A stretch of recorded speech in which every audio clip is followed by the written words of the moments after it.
Hello दोस्तों, कैसे हैं आप लोग। 9 अक्टूबर रात को हमारे देश ने एक असली हीरे को खो दिया। आप लोग समझ ही गए होंगे कि मैं किसकी बात कर रही हूँ। मैं बात कर रही हूँ हम सब के चहेते रतन टाटा जी की। रतन टाटा जी का जीवन युवाओं के लिए एक प्रेरणा का स्रोत है। आज उनको अश्रुपूर्ण श्रद्धांजलि देते हुए मैंने इस वीडियो में उनके जीवन के बारे में बताने की कोशिश की है ताकि हम सब भी उनके जीवन से कुछ सीख सकें। रतन नवल टाटा जी का जन्म 28 दिसंबर 1937 को मुंबई में हुआ। वह टाटा परिवार की प्रसिद्ध और समृद्ध विरासत से संबंधित हैं। रतन टाटा टाटा समूह के संस्थापक जमशेद जी टाटा के वंशज हैं। उनके पिता का नाम नवल टाटा था।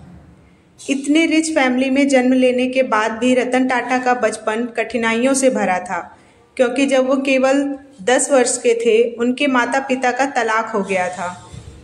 रतन टाटा और उनके भाई जिमी टाटा का पालन पोषण उनकी दादी नवाज़बाई टाटा ने किया। रतन टाटा की शिक्षा मुंबई के कैंपियन स्कूल में हुई। इसके बाद वे शिमला के Cathedral and John Connon School गए।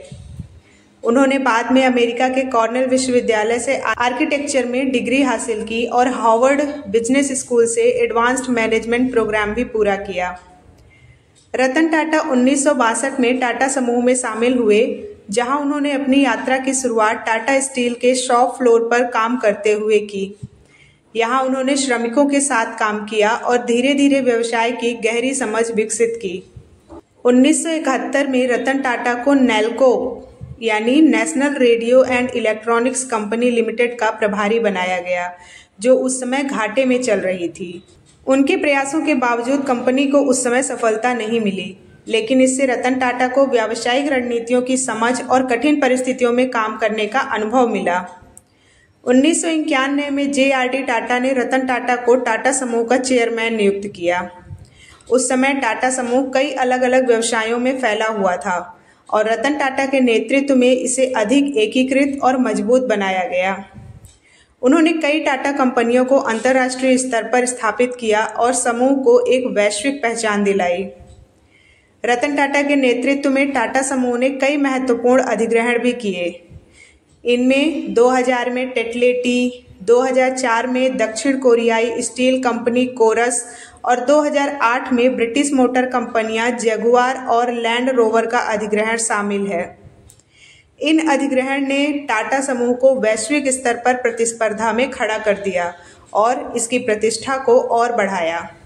आप सबने टाटा नैनो कार देखा ही होगा। ये कार रतन टाटा जी का एक महत्वपूर्ण सपना थी, क्योंकि वो भारत के मध्यम वर्ग के लिए एक किफ़ायती कार लाना चाहते थे। इसी सोच से प्रेरित होकर उन्होंने टाटा नैनो की शुरुआत की, जो दुनिया की सबसे सस्ती कार के रूप में जानी गई, जिसका उद्देश्य था कि हर भारतीय परिवार के पास एक कार हो।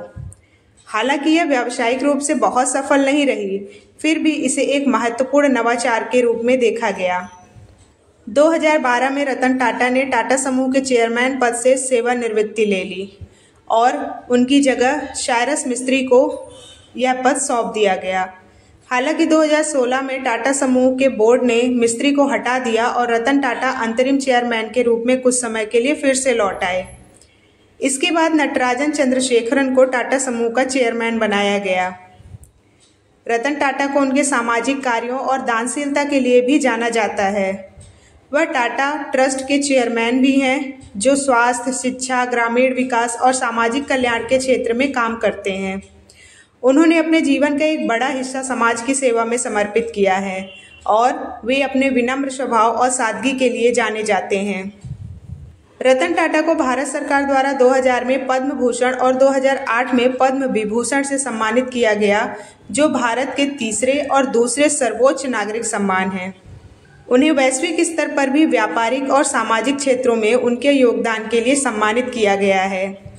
रतन टाटा जी के निजी जीवन के बारे में बात करें तो रतन टाटा अविवाहित हैं और अपनी सादगी और निजी जीवन में विनम्रता के लिए जाने जाते हैं। उन्हें कुत्तों से बहुत प्रेम है और वे जानवरों के कल्याण के लिए भी काम करते हैं। जानवरों के इसी प्रेम की वजह से शांतनु नायडू नाम का एक यंग बॉय रतन टाटा जी के बेहद करीब आया, जिसे आपने अक्सर रतन टाटा जी के साथ देखा होगा। शांतनु नायडू रतन टाटा के निजी सहायक और टाटा समूह के महत्वपूर्ण सहयोगी हैं। वे रतन टाटा के साथ व्यक्तिगत और पेशेवर दोनों ही मामलों में काम करते हैं और उनके काफ़ी करीबी माने जाते हैं। शांतनु नायडू की कहानी काफ़ी दिलचस्प है। वह टाटा समूह के कर्मचारियों की 5वीं पीढ़ी के सदस्य हैं। उन्होंने एक विशेष प्रोजेक्ट के तहत सड़कों पर कुत्तों के लिए एक रिफ्लेक्टर कॉलर बनाया ताकि रात में वाहन चालक उन्हें देख सकें और दुर्घटनाएं कम हों। इस सामाजिक प्रयास की जानकारी जब रतन टाटा तक पहुंची, जो स्वयं भी कुत्तों के प्रति गहरा लगाव रखते थे, तब उन्होंने शांतनु के काम की सराहना की और उन्हें टाटा ट्रस्ट में काम करने का अवसर दिया। इसके बाद शांतनु नायडू रतन टाटा के करीब आ गए और उनके निजी सहायक के रूप में कार्य करने लगे। वे रतन टाटा के सोशल मीडिया अकाउंट्स को भी मैनेज करते हैं और कई महत्वपूर्ण निर्णयों में उनका सहयोग करते हैं। रतन टाटा सोशल मीडिया पर भी काफ़ी सक्रिय थे और अपने विचारों और प्रेरणादायक कहानियों को साझा करते रहते थे।